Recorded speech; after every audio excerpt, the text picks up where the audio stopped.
Salutations, readers. Welcome back to my channel. My name is Nkechi, and this is gonna be a weekly vlog. Long time no see to my returning subscribers. I know I've said that this is gonna be a hiatus, but I figured, you know what? Let me just take time to just see if I can film a vlog. And I do have more time now because it is officially spring break for me.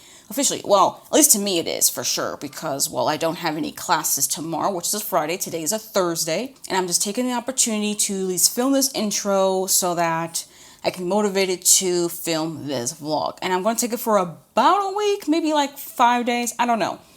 All I know is that this is going to be a relatively week-long vlog, at least 5 days, because I have a lot of things that I really want to do now that I have a break from school.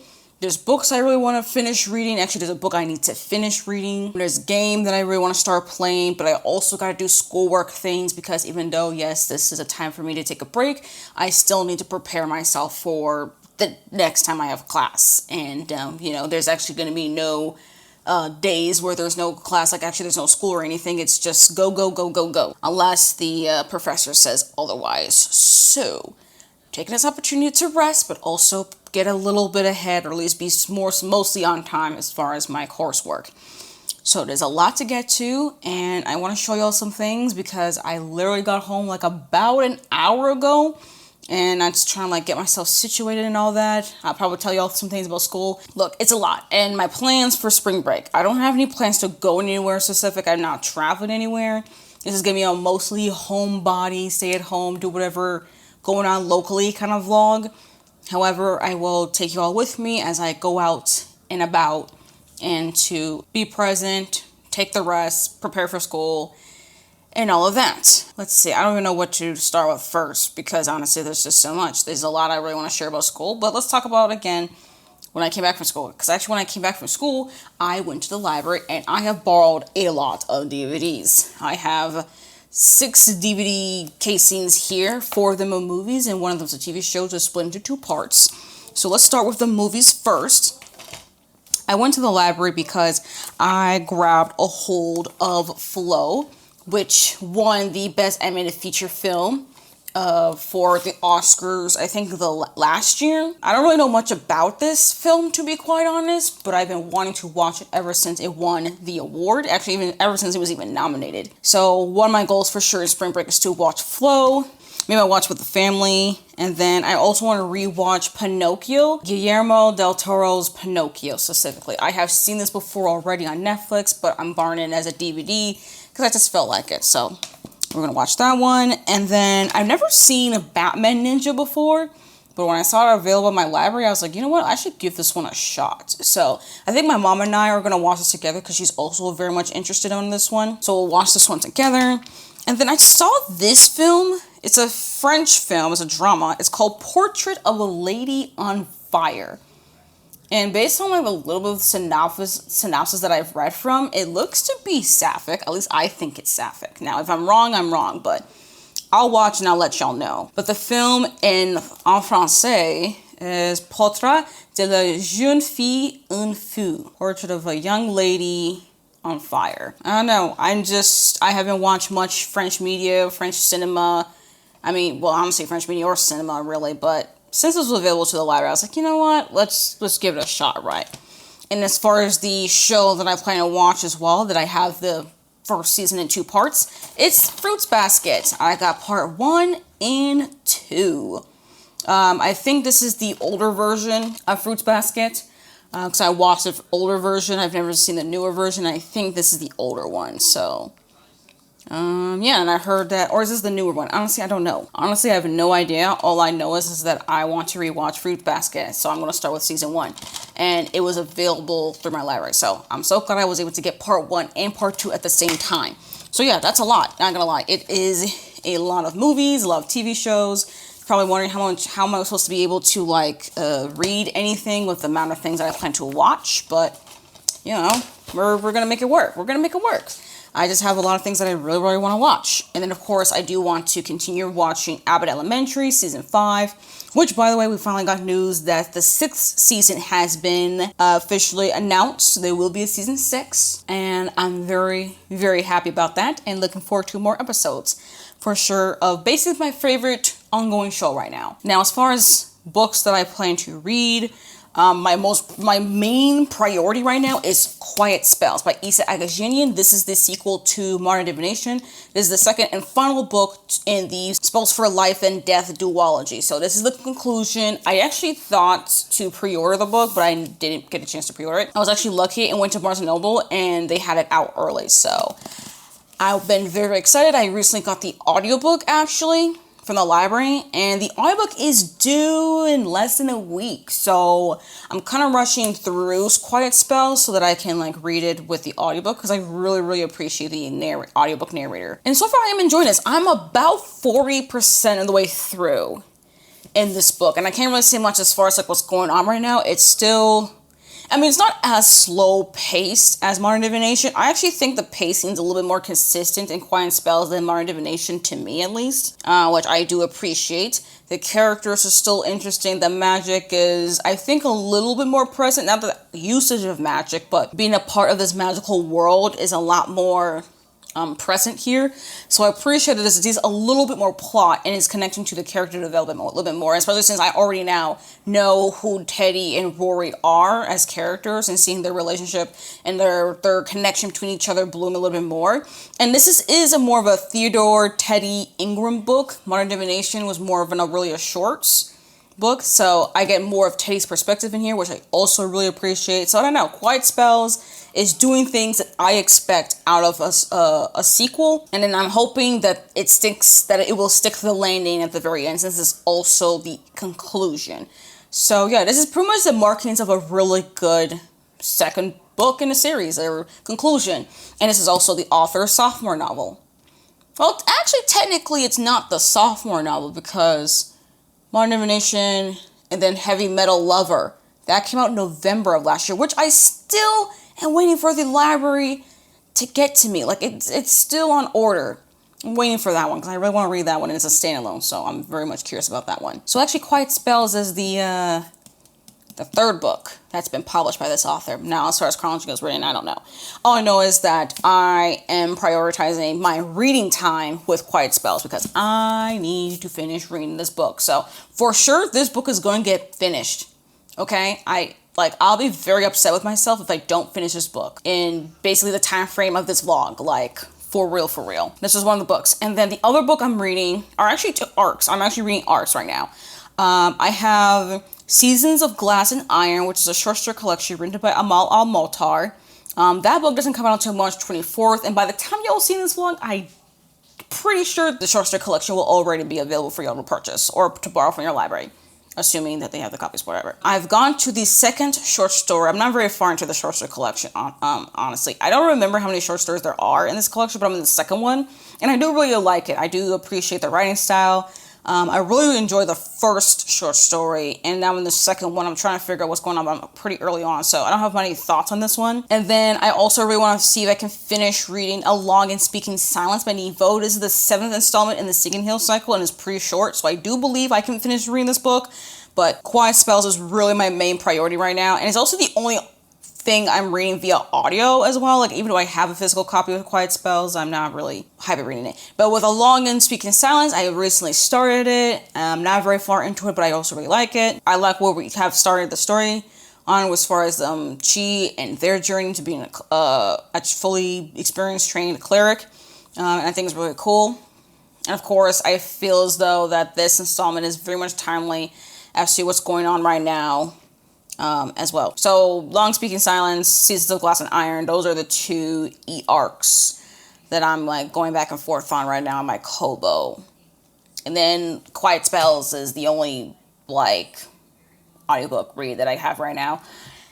And I have been doing a little bit more, not gonna lie. And as far as like other things besides, watching movies, reading, working on homework, I do want to start playing Legend of Zelda Age of Calamity, because I finally have completed Legend of Zelda Tears of the Kingdom. Y'all don't understand how much it took me to just get myself just finish the game. Like, I really have dragged myself to finish Tears of the Kingdom.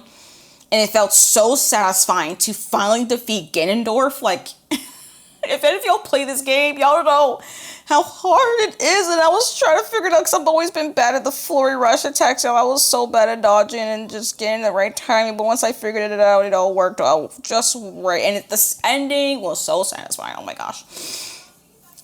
So I'm going to play Age of Calamity. That's my next Zelda game. And then once I'm done with that one, then I can play Age of Imprisonment, because my sibling who has a Nintendo Switch 2, the gameplay in Age of Imprisonment is very much similar to Age of Calamity.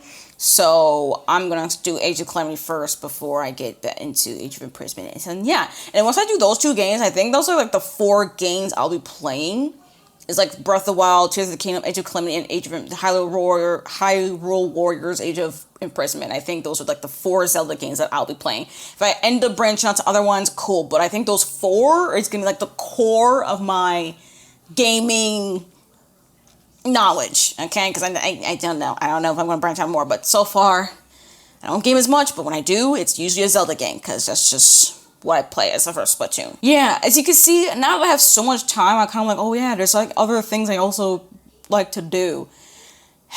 But you know, this is my long break until, you know, the end of the semester and we have to summer, so I'm just here rambling. And it's also been a while since I've talked to y'all, like, and it feels nice getting back into vlogging again. But regardless, we have a lot of things to update on, and I also would like to film a couple of things. I do want to film like a spring TBR video. I'll probably be doing that as this vlog goes on. Hopefully I can film like an update video of my reading journal, because I did complete my spreads and stuff for January, February, beginning of the year stuff.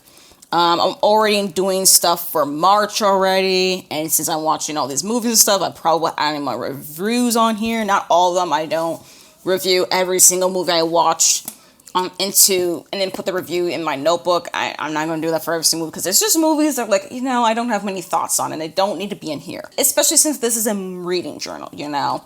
I'm more of the books, but I already know my reading has gone down. But I still am on track to read, like, about a book a week. Anyway, this is a very, very long intro, but, like, there's just so much. And I haven't even gone to, like, the stuff I've done for school. So, yeah, honestly, it's a lot. It's a lot of information. But I'm just so glad that whatever this video goes up, y'all are here watching, liking, commenting. Maybe if you're new here, you like the vibe, you're subscribing, you know, whatever floats your boat, you know. But also, I recently got some nice mail, because I got something from Sticky, and I literally just got it from the mailbox, and I really like the packaging. This packaging is like really, really nice. I just literally took out the part where it had my address, so that's what that is. I like the stamps they have on here. It's actually really, really nice. I also really like the bit they have here. I don't know if you can see. I hope you can see. Yes, you should be able to see all that little nice stuff here. And I also like this little thing here we got here, little sticker. So I'm just gonna unbox this with y'all, because I want to save the packaging. But let's see if I can save the packaging or not. Oh, we can save the sticker. I saved the sticker. Saved it. We saved it. Okay.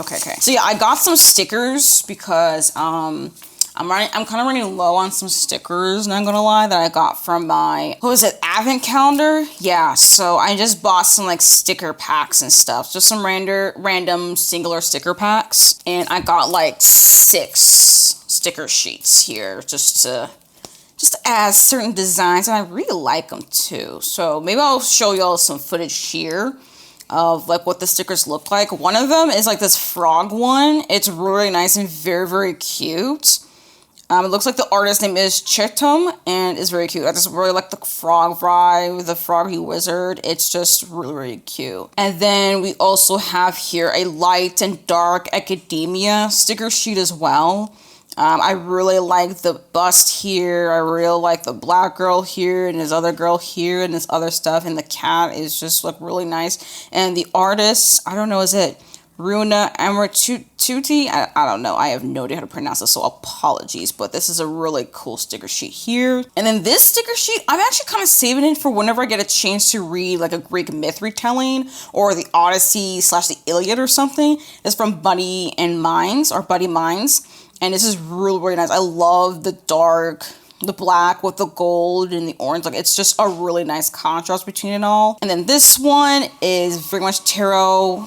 It's very much tarot stickers, and I do like the look of tarot stickers. I don't know, it just looks very, very whimsical and very intricate, and I like the different ones. Now, I don't know how to pronounce the artist name at all. And then this sticker sheet, I actually already used stickers like this from the advent calendar. I already got a sticker sheet like this. I just got another one because I think this was just really, really cool. And it's just Strawberry Moth company. This is just really, really cute, and I want to get another one. And then last but not least, this is also a sticker sheet that was available through the advent calendar, but this is for a different version. I think it's like the vintage one, I think. I'm not totally sure, but it says Nkechi, and I really like the vibe of this one. This one definitely gives me Dark Academia. And yeah, that's it. These are all of the stickers that I got, that I recently bought from Sticky Club. I highly recommend Sticky Club. I will link the Sticky Club's website, and actually I think I will also link down below the artists' websites as well, if you want to support them outside of Sticky Club, because they all have their own websites, or they have an Instagram handle if they don't have their own website. I'll probably put in both. So if you like the art from any of these sticker sheets, then I will also just link down all the artists in the description below so you can check them out. And yeah, very, very happy about this. I am waiting for another package to arrive. It's from the washi tape shop. I did get like a couple washi tape as well. So yeah, I'm waiting for that to come in the mail. Yeah, that's it. This is a very long intro. Apologies for that, and also a sticker haul, but apologies. But like, I just had a lot to say. And I'm just really excited to vlog again. And I really am happy that we're finally in spring break. So I actually have a lot of time to rest, work on schoolwork, and all the things. I think later on today, I'm going to watch the newest episode of Abbott Elementary that aired yesterday for today. So I'm watching that on Disney Plus. I'm going to watch that. I think I'm also going to create a list of things that I need to do for school during spring break, because I really do want to like get a little bit ahead of the curve, just a little bit, just to feel like on top of it. I definitely need to do something for my college writing class, so that actually I do need to do for the bulk of my spring break for sure, is doing that. And then the rest of the stuff for my other classes, just brainstorming ideas, so it doesn't take too much time. So yeah, very, very excited for spring break, and we shall reconvene, I think maybe tomorrow, because I don't know, tomorrow's Friday. Who knows what I'll be doing tomorrow? I have no idea. I think I'm gonna wake up late, for like a whole week. So yeah, talk to you later.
So, remember when I said that I was going to talk to y'all tomorrow?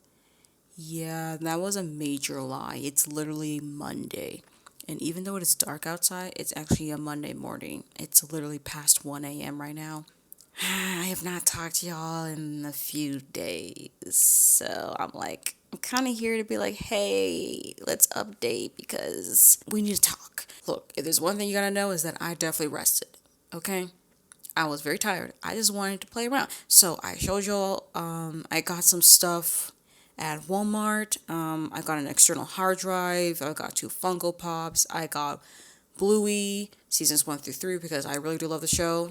All right? I really do. And I love to watch a show that is highly watched by preschoolers, but it is indeed a family-friendly show, so you don't have to be a preschooler to enjoy it. You can be as old as me, even older than me, and love Bluey. All right, I said what I said. And then I also bought Hamnet 2025 on DVD as well. And then on Friday, I was watching Archie, which you don't know, this is a dog that my family and I have taken on the mantle to foster while a family friend is healing from a broken foot. Well, actually, broken ankle, actually. So I walked him on Friday. Since it was a little bit wet and rainy outside, we didn't want him bringing in mud, so we just walked him instead of having him run around our yard. And then I played Splatoon 3 for a little bit. And then I watched a lot of YouTube videos. And then on Saturday, Saturday was a big movie watching day for me. I watched like a lot of movies on Saturday. I watched The Secret World of Arrietty 2010 for the first time. This is a Studio Ghibli film. It was okay. Not gonna lie, I don't really have many actual thoughts on that film at all. And then I watched the newest episode of Abbott Elementary season 5. That was really good. And then I rewatched Guillermo del Toro's Pinocchio 2022. I gave it, I think, the same star rating as when I watched it the first time. I gave it like 4.5 stars. I really enjoyed it though upon rewatch, but I just gave it the same rating as before. And then I also rewatched Ice Age 2002 because it's been so long since I watched that movie, and I was like, look, let me just watch like a little bit of a mediocre film before I watch a really good film. So yeah, I think I give that one 2.5 stars upon rewatch. And then for the first time, I've actually have finally watched Guillermo del Toro's adaptation of Frankenstein 2025. And I can see why for those who really are such a stickler with Mary Shelley's Frankenstein that they did not enjoy this adaptation. Because first of all, it's not one-to-one, and it also handles the Frankenstein story in a different way. It's not philosophical as like Mary Shelley's work, but it's a lot more, I think it is more emotional. At least to me, I have found it as a very emotional piece. However, it did lack nuance between Victor Frankenstein and the creature's portrayals. So that part was a little bit disappointing, especially since the messaging was beat over the head multiple times in the screenplay. So that was really, really interesting. It's not like it could have done some sort of cinematography kind of work to make it distinct, but no, it literally had to be like, we're beating you over the head. We'll tell you who the man is, who's the monster is. It's like, really? Why? There's even a whole scene where like a character literally says to another character the theme of the story. You're just like, really? So that really irritated me. But I really like the way that it is produced. I think the production is really well. The costuming, the makeup, the set design, the character design of the creature himself is really fascinating. Like, I know a lot of work put into that one, and it was really well done. I also thought that the lead actor, Oscar Isaac, who plays as Victor Frankenstein, did a really good job in portraying Victor Frankenstein as this narcissistic, arrogant man. And I also thought that Jacob Elordi really did a great job as the creature. I gotta say, I remember in the book how the creature really made me way more fascinated in the story when we got to the creature's perspective. If you've read the book, you know what I'm talking about. And in seeing that perspective as well shift in the movie, I was way more invested. Like, it was really, really, really good. Like, Jacob Elordi really did a lot to portray the creature's curiosity. And because as well, the screenplay, was trying to portray the creature to be a lot more human and less monstrous to me, even though he looks monstrous, but he's less monstrous. Like, I don't know. Again, the nuance was lost, but still really good acting. Mia Goth, though, who plays as Lady Elizabeth, was also a downgrade, not gonna lie. I was pretty disappointed with her character. Then again, I don't know. Well, yes, it's definitely in the screenplay a little bit. I think the screenplay didn't lend much to Elizabeth as a character, but also Mia Goth's performance as Elizabeth was also a bit of a disappointment, not gonna lie. I really was not here for Mia Goth's performance at all. No. And there is definitely some fundamental differences from the book to the movie, even though, yes, it's been like a long time since I've even read the book. I haven't reread the book. Like, I haven't read the book since sophomore year of high school, and that's like nearly a decade ago, which is kind of crazy, not gonna lie. I think it was really, really cool, though, for me to notice that there were changes, but it didn't hinder my enjoyment of the story, and it's just a different way to adapt Mary Shelley's Frankenstein. So yeah, if you are a stickler for adaptations to be as close as possible to the book, you're going to be very disappointed. But if you're here to watch this movie for what it is, I think this is a really good movie. I think I give it like I didn't actually rate it on Letterboxd, but I did decide to give it 4 stars. At least I think I'm going to give it 4 stars because it just feels like a 4-star movie. It's not a 5-star because again, it beats you over the head. It lacks the nuance, but as a movie, it's really well produced. It's well acted for the most part, and I like most of the screenplay. And yeah, I think that the story as a whole is pretty solid, and I think it does a really good job of portraying generational trauma. Do recommend watching Frankenstein if you have not done so already. It is available on Netflix. Hopefully, it can be available on DVD one day. And that was Saturday, and then on Sunday, I basically for the entire day hosted reading sprints where if I did not I could not end the reading sprints until I finished reading Quiet Spells by Issa Akajanian. I do have it physically, but honestly I don't feel like picking up the book. It's just over there in the living room, whatever. Point is, it took me about 10 hours to finish reading the book, and it was actually pretty good. I do think that Quiet Spells is a very good sequel and conclusion to the story. I just wish they could be in a lot better because there was just certain things regarding the plot and the world building that I wish was fleshed out a little bit more. I also wish there was a little bit more stakes, not gonna lie. But all in all though, Quiet Spells thematically connects very well to Modern Divination. So even though I expected more from this sequel, and especially its conclusion, because of my critiques from Modern Divination, it's still it still overlaps really well. Like when you go from Modern Divination to Quiet Spells, you're not getting like two completely different stories. It's totally the same. The writing style is very similar. All of that. The only difference though with Quiet Spells versus Modern Divination that it's a little bit faster paced, there's a little bit more stakes, a little bit more presence from the villain, and also we give a big character perspective shift because Modern Divination, the entire book was solely for the almost the entire part was focused on Aurelia Schwartz, and then in Quiet Spells we get a lot of Theodore Ingram and maybe a few like POV chapters from other characters, but mostly it was a Teddy book, which I think works really well. And also it is the main like emotional theme for Quiet Spells is grief. Especially I feel like the grief of a parent. I think there's a lot of like parental kind of grief as well. And also I do think that the portrayal of parental grief and the way that these characters experience grief, I don't know. Like it's not like it's a bad way of writing grief in a book, but also though it's just that I've read better books that portray grief. At least to me, I have found better books. So I still think it's a good book, good sequel conclusion, but I've just seen better, and I kind of hoped and expected a little bit better out of this book, but regardless, it's fine. I gave it like 4 stars. It's around the same rating as I did with Modern Divination. So if you enjoyed Modern Divination and you're worried about Quiet Spells, you're going to enjoy it. Like if you enjoyed Modern Divination, you're going to enjoy Quiet Spells. It's very much like that. If you did not like Modern Divination, don't bother continuing out the series to see if it gets better or whatever, because it's just the same. So yeah, as far as a duology, this is a pretty complete duology to me. And yeah, that's pretty much it really for the past few days. It was just a lot of like, I went out and about, and I was kind of home playing a game, and then I watched a lot of movies, and then I was reading a book all day. That's kind of really the vibe for the past few days, not gonna lie. Not a lot, but you know what? I think it's just enough.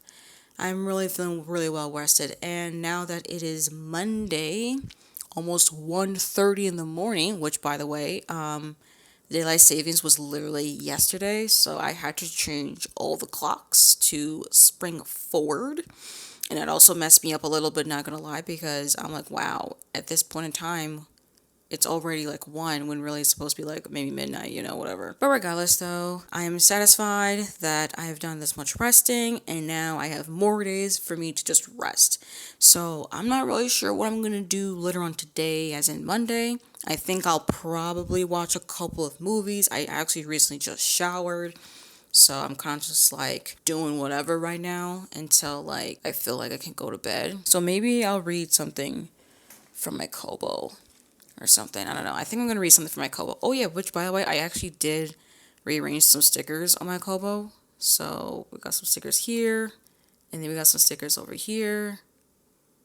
Yeah, because I just wanted to have some new stickers for my Kobo. So I think I might read on my Kobo for a little bit before I actually go to bed. And then I don't know what I'm gonna do. Like, it's Monday and I don't have school. Probably watch more YouTube. I think I also will watch a couple of movies. I do have some movies that I borrowed from my library to watch, so I'll watch a couple of that, and maybe a movie or two from Netflix. There's a couple movies on there as well that I really need to watch. And then also, though, I still need to continue updating my reading journal because I had to write my review for Quiet Spells, and also since I've been watching a lot of movies, I've also had to write down some of my movie reviews. Not for every movie that I watch, I write a review in my reading journal, but for ones that I have thoughts on, I need to write my review. So I have thoughts on Frankenstein, and I need to write my review on that. I even took notes because that movie was 2.5 hours, and I'm like, ooh, I need to be able to remember. So there's a particular movie. Actually, there's a couple movies in particular that I really need to watch tomorrow. Yeah, and then maybe I can leave the house, maybe go to a coffee shop. I don't know. I don't really know yet. I mean, it's just general ideas for plans. I don't know if I'm actually going to put that in fruition. I'm very happy that I'm in the middle of spring break, and I think the next time that I update y'all will be probably when I actually have to end the vlog. So yeah, sorry about that. Sorry for the lack of updates here, but a lot. Okay, I'm just resting. It's a lot of resting here. But yeah, very happy for being part of very satisfied during my spring break. So yeah, you know what? Maybe I can try to update y'all one more time before I close out the vlog. Let's hope. Fingers crossed that I update y'all one more time before I close out this vlog. No promises though. But yeah, we shall reconvene later.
Alright, y'all, this time it was not a lie. I am updating y'all before I am going to end this vlog. It is Wednesday night. It's nearly 9:30 p.m. Oh my gosh, daylight savings, y'all.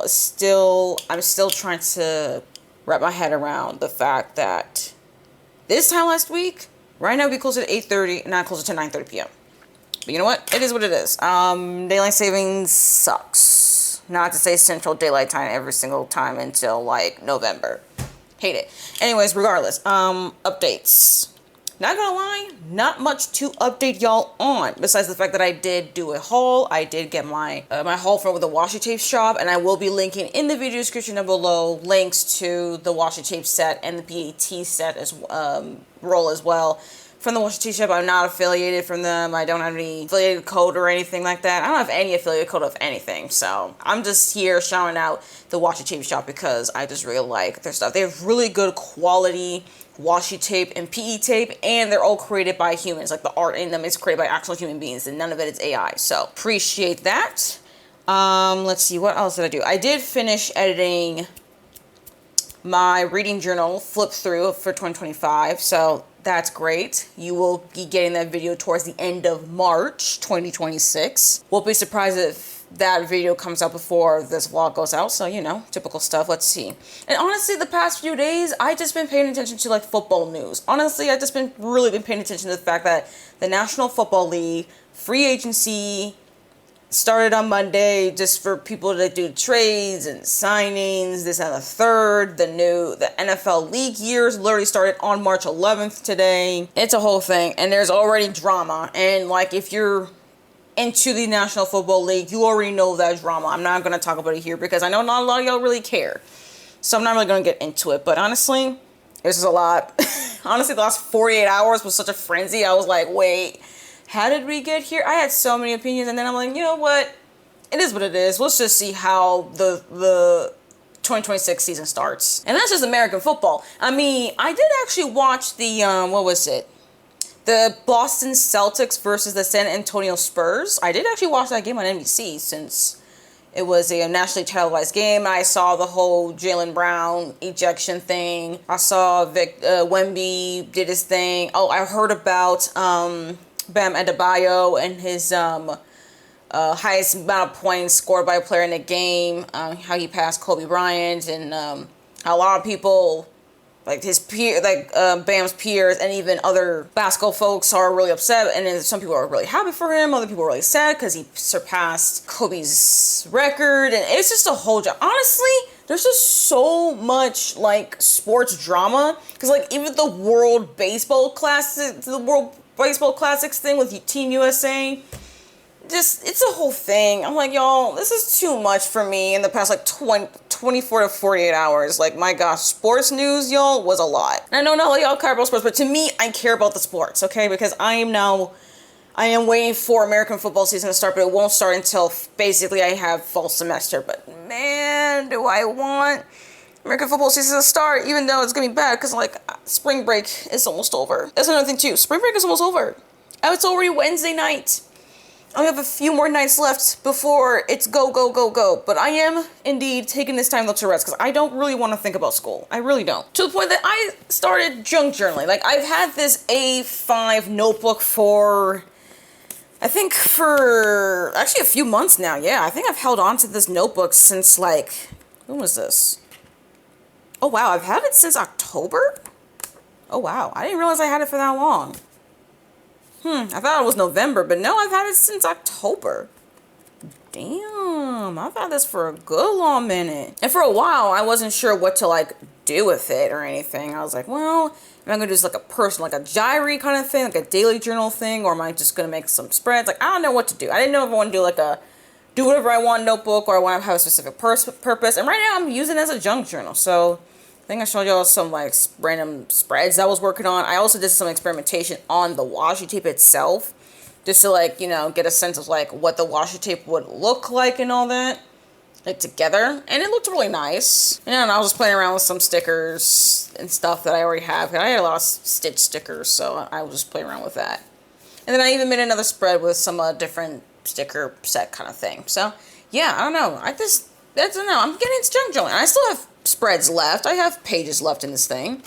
And you know what? I'm going to use it all up. However, though, I am going to need another, I think, A5 notebook. I still am deciding on the sizing because I really do want to get a media journal so that I can do my movie and TV show reviews in a separate journal instead of in my reading journal, because I really do want my reading journal to be a journal for reviewing books and not adding movies and TV show reviews. So I'm going to need a separate notebook for that.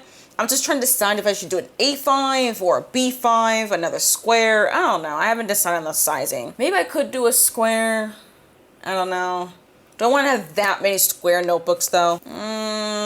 Up in the air. But maybe an A5, though. That way I can actually have more reviews in here. Because an A5 notebook will have more pages, so I have more opportunity of spreads. But then again, if I get a square, maybe I need to go back to a B5. Because honestly, a B5 I think is just best for reviews because I have enough space for decoration, and I also have enough space to actually write down my thoughts. So maybe I'll get a B5, even though B5s cost more than an A5, and there's a lot more A5 designs. But whatever. That's issue for future me to figure out. And oh yeah, I also did went to the library for the past like couple of days, actually. I went to the library literally yesterday to pick up a hold. And then I went to the library today to pick up for a different hold. For some reason, these books couldn't come at the same time, but whatever. So yeah, I got like 3 books from the library.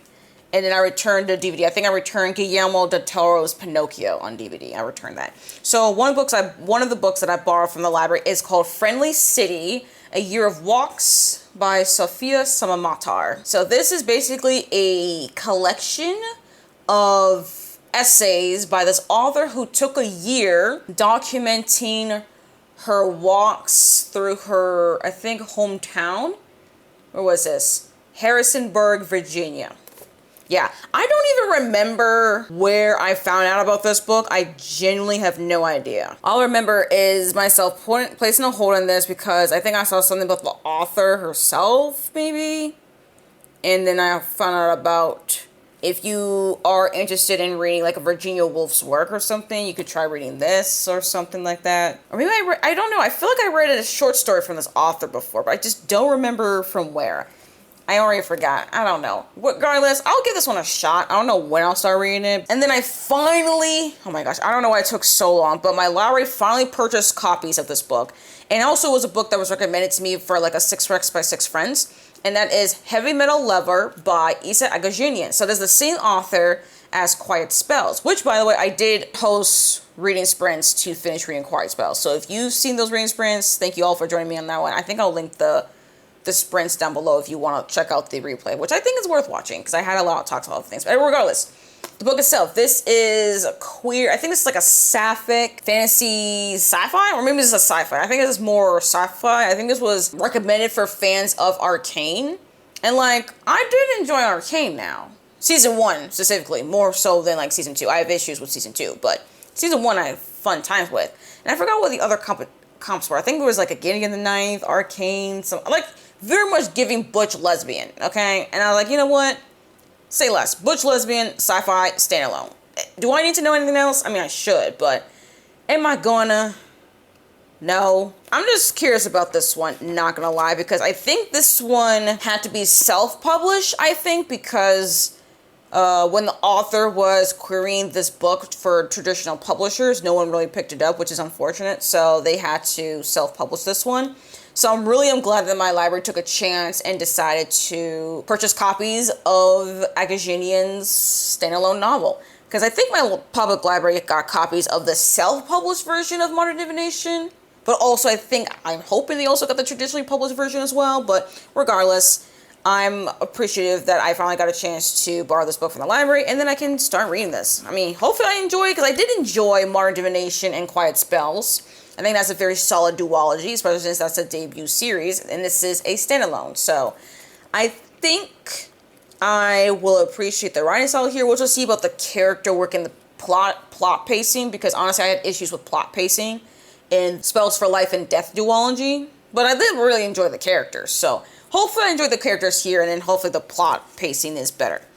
And then last but not least, I do have a physical copy of For She Is Wrath by Emily Varga. This is a young adult fantasy retelling / reimagining of the Count of Monte Cristo. Now, I also did borrow the audiobook as well so that I can do a little bit of hybrid reading, because that's just, I think, the best way to go about. Sometimes with the young adult fantasy book. Sometimes I'm not in the mood to read this with my eyeballs. But I don't know, it was just available.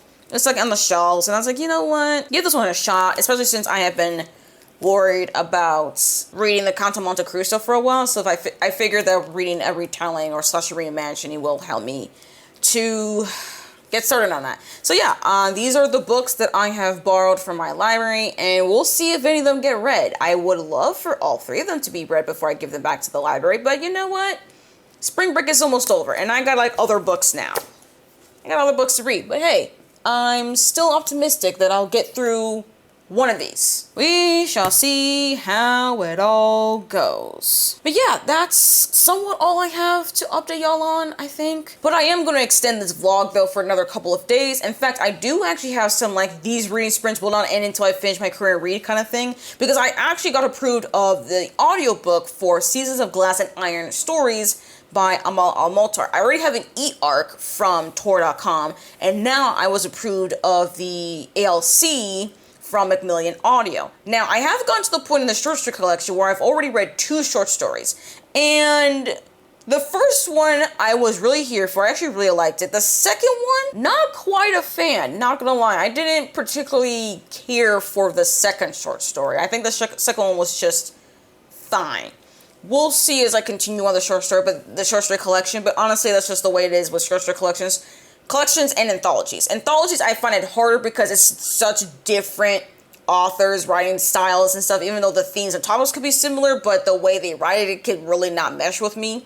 So I have a harder time with anthologies, but since this is a short story collection, I do realize, like, oh yeah, this is from the same author, they're just different, maybe not topic actually, because so far with the 2 short stories I've read, they're all very much fairy tale like. I just didn't particularly like the fairy tale that Al-Motar wrote for the second short story versus the first one. The very first short story I read in that collection, I really enjoyed, and the second one I didn't enjoy as much. So, and it's very clear as well that, like, Al-Motar wrote these short stories in different points of her, like, writing career. That is just now compiled into a short story collection. So I think that also will maybe go like, oh, I like this one's, or this one's last as well. So I don't know. It'll be all over the place. But I am quite curious to see what I think about the rest of that short story collection. And if y'all join me on Friday the 13th, y'all will get to know my early review thoughts. Because, again, I don't know when this vlog is going to go out, but I'm quite certain this vlog is going to go out after March 24th, 2026, which is when the book, that short story collection, is going to be out. Looking forward to doing that, and I'm also looking forward to extending this vlog another couple of days. So I'm going to end the vlog, I think, Friday night or Saturday morning around there. So this is the last, like, it's not the final update, but I will update y'all in a couple of days when it is time to end this vlog. But for right now, pretty solid stuff, and hopefully I can also watch some more movies, because there are movies I still need to watch in the next, like, couple of days, because I want to make sure that I'm able to return some DVDs to the library pretty soon. That way I'm not carrying over any DVDs as I'm returning to class, So yeah, we shall definitely reconvene in the next couple of days.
Alright, salutations, y'all. It is Friday evening, almost to the night, and I have one final update for y'all.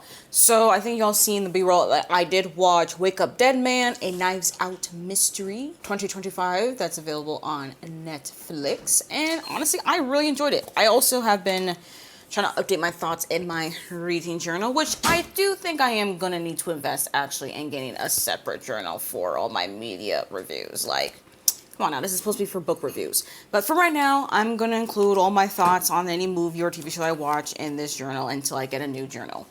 But regardless, I really did enjoy Wake Up Dead Man. I actually have no idea why it took me so long to watch this installment. Like, I loved watching Knives Out.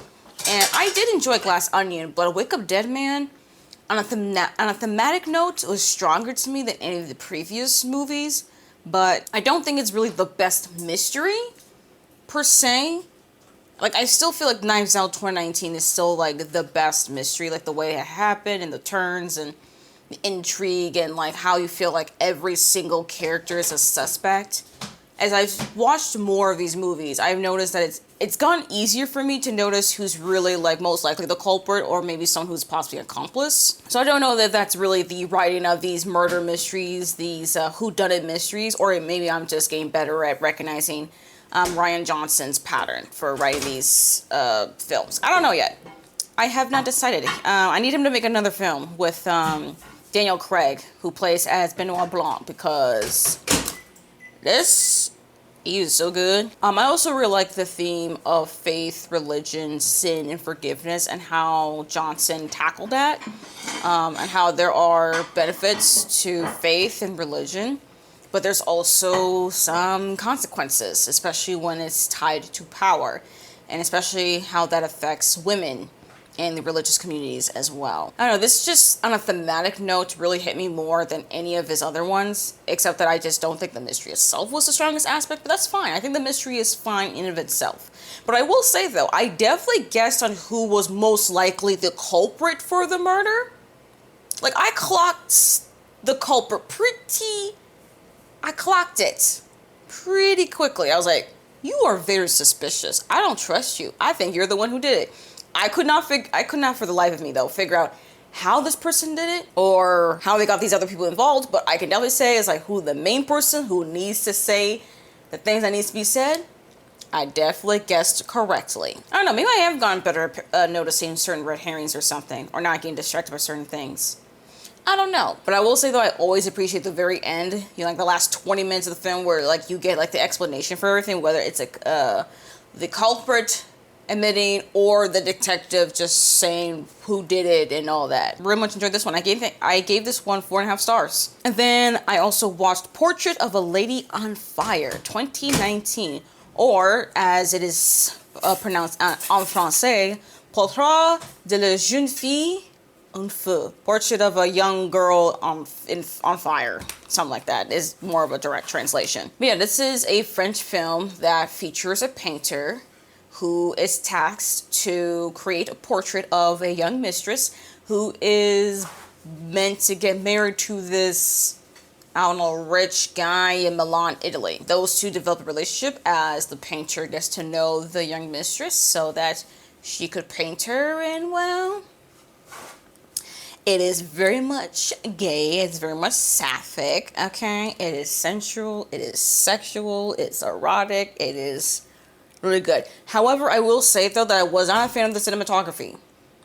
I found the cinematography to be a bit boring. There was just a lot of still shots and a lot of stationary. We were looking at a certain thing, there's nothing much else in the background kind of thing. Like, just looking at the film, it's not very pretty, it's not very dynamic, and honestly, I was just completely spoiled by Wake Up Dead Man because I love the cinematography in that film, especially with the lighting. My gosh, the lighting, y'all, in Wake Up Dead Man is so good. But Portrait of a Lady on Fire didn't do it that way. And I don't think it had to, but it was definitely something I would prefer a little bit, just a little bit more cinematography, since again, it is a film. But I also understand why it didn't do that in the same time, because it's trying to be in your face as far as like what these two women see in each other, how they observe each other. We also get in shots of like the actress, or maybe a stunt double, maybe in a way, who does the painting. You get to really like observe the painter, observe the subject, and like how those two like came together. It is very much sapphic. It is very much sensual. There's a lot of yearning. It's a lot of sapphic yearning. And I really appreciate it. Not gonna lie, it was really good in that sense. But I do wish the cinematography was better. Just saying, because there was a lot of jump cuts as well, and I was not a fan of the jump cuts. It's still pretty good though. I think I give this one a solid 4.25 stars, where I gave it basically a 4 stars on Letterboxd. Besides that though, besides the movie, actually today was not much of a watching movie kind of day. It's more of a, I'm gonna listen to an audiobook kind of day. So I decided to continue reading The Unselected Journals of Emma M. Lyon, Volume 5. I actually started this yesterday. So yeah, I actually haven't been able to tell you much about this installment, I guess. Yeah, so far, if you have not been catching up on my reading, this year, so far in 2026, I have been continue on with The Unselected Journals of Emma M. Lyon by Beth Brower. I think I ended 2025 with the first volume, and so far I'm now up to Volume 5. There's only 8 volumes so far that are published. It's not a complete series. It's going to be a very long-running series, but I really am here for the ride. I'm already halfway through Volume 5. And yeah, I'm ready to let this one go. So far we're in, I think I finished November 1883, and now I'm getting to the beginning of December 1883, because each volume is like 2 months of time. And this definitely takes off right after the end of Volume 4, where Emma was dealing with the burial of an old friend. And now we're in Volume 5. We're basically seeing her deal with that burial, maybe not really dealing with the emotions of that burial afterwards. It is very apparent in the narrative that Emma M. Lyon is struggling to really grieve, or I won't say finish grieving, because not really that. It's impossible to finish grieving. That's just not how grief works. But I think there's a new profound sense of grief that Emma is feeling after the burying of her friend. Especially since her friend, unfortunately passed away years prior. And it took so long to be able to have a burial for him. And I do think that is emotionally draining for Emma to handle, especially with the other losses that she has experienced, unfortunately, from her family. So, and this friend, it was very, very dear to Emma. She is trying so hard to, I don't know, it just felt like, at least for the month of November, it was just very clear to me that she struggled to be able to really deal with the fact that years after her closest friend died, and then now finally being able to bury this friend years after the fact, has taken an emotional toll on her. There's only one person that even witnessed this burial with her. And it is kept as a secret, which Emma is in her right of. But I just think it would be more beneficial to her if she was more willing to be a bit more vulnerable about it. She don't go tell like everybody her business. I'm not talking about that, because honestly, no, that's not going to be good for her or anyone around her. But there are people that she is starting to get close to that I'm like, she should be able to talk to these other people, to talk about the fact that she attended this burial. Like, she's just not emotionally ready to handle that part of the grief. And I can tell that the one person that went with her to this burial is very concerned with how Emma is going about it in a way that is not healthy. And when that was brought up in the narrative, Emma was, of course, very defensive. And also maybe her feelings were hurt, but also I can see this other character's perspective in that. A little bit I was like, what? But then I had to think, I was like, that's not really a bad thing. It can be hurtful, maybe for sure to Emma in that moment, but I think it's something that she needs to keep in mind of. But I don't think this is I don't know if she's going to be emotionally ready to really be forthcoming with these emotions yet. I'm hoping that as I continue on to December 1883, like we get to the end of 1883, we're going to start maybe with 1884, which would be the next volume. I'm hopeful that she is going to be able to be a little bit more vulnerable about these feelings. I'm hopeful that it'll be the end of this volume and not something I have to wait for maybe the next volume about.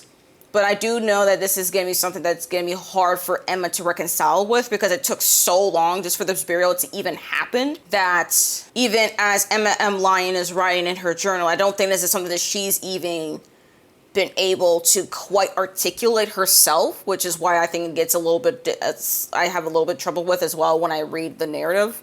Because again, this is in journal entry, so it's in Emma's limited perspective, unless we get added context that Emma M. Lyon knows. But there is an opportunity here to really, I mean, it's not an opportunity, but there is a very real depiction of a person who is dealing with immense grief, especially I wouldn't even say a delayed grief, because she has been grieving for a long time, but this new punch of grief onto her that she is clearly struggling to deal with. But I think at this point in the journal entry, journals right now, she's gotten a little bit of help now to somewhat manage it, but she hasn't gotten to the point that she can actually articulate that and be emotionally vulnerable with other people about. Not yet.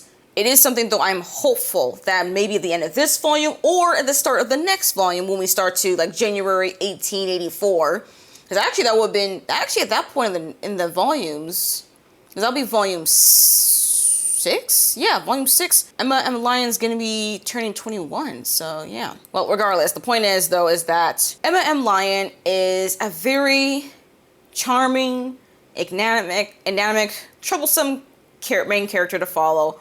But she's very much a real flawed person. And grief is not something that she is it's not something she's comfortable to be vulnerable about, at least not yet. And to be quite honest, there are a lot of people who are like that.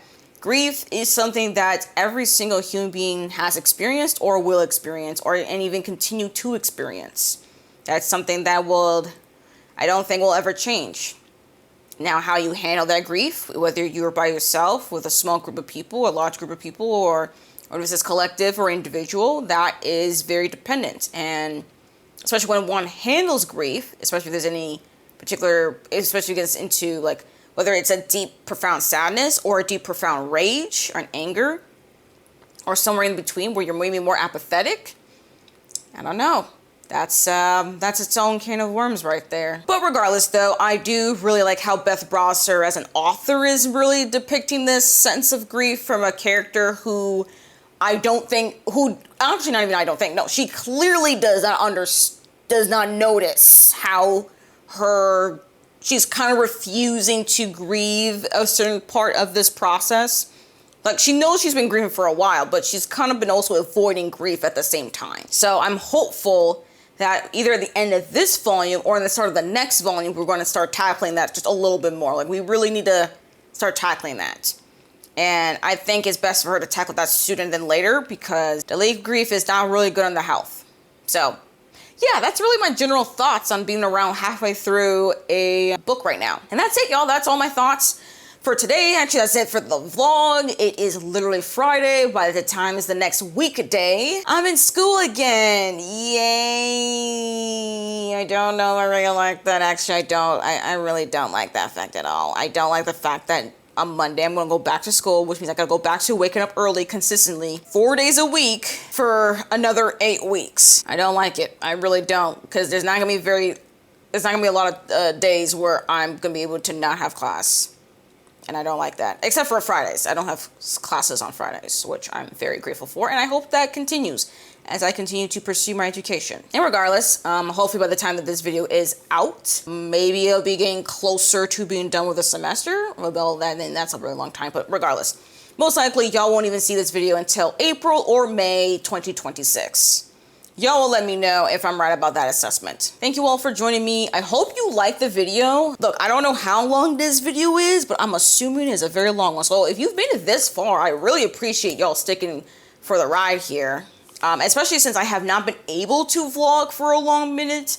I don't know why, but I don't know. I just felt like this is really a good time for me to vlog. So I hope you all enjoy this one. And if you're new here, you like the vibe, and you want to see future videos, whether it's a vlog, a book review, a reading journal update, or even some reading sprints, subscribe to the channel if you have not done so already. Now, you made this far into the video, you're not sure what to say, but you want to leave me an emoji, let me know you're here. You gotta leave me an emoji that reminds you of spring. Whether that is rain, an umbrella, some flowers, maybe a plant, I don't know, anything that just makes you think of spring. Because right now, the weather right now in Minnesota is actually really playing my face right now. What is today's date? It is Friday, March 13th. And according to the weather on my phone, tomorrow night, we're gonna get a snowstorm.